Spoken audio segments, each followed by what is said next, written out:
धारणी तालुक्यातील अतिदुर्गम म्हणजे 47 किलोमीटर अंतरावरील राणीगाव ते कंजुली मार्गावर राणीगावला लागूनच 500 मीटर अंतरावर दोन विरुद्ध दिशेने येणाऱ्या दुचाकीची अमोरासमोर धडक झाली। यामध्ये एक युवक गंभीर जखमी झाल्याची माहिती मिळताच लॉकडाऊनमध्ये सुद्धा राणीगाव परिसरात बघणाऱ्यांची धावपळ झाली। प्राप्त माहितीनुसार राणीगाव निवासी 22 वर्षीय संतोष हा पाणी आणण्याकरिता कंजुली रोडवरील विहिरीवर आपल्या दुचाकीने जात होता। कंजुली गावाकडून भरधाव विरुद्ध दिशेने येणाऱ्या दुचाकीने संतोषच्या दुचाकीला धडक दिली।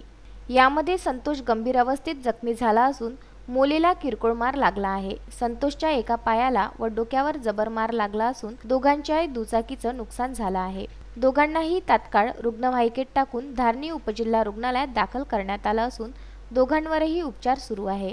मात्र संतोषची प्रकृती चिंताजनक असल्याची माहिती प्राप्त झाली आहे।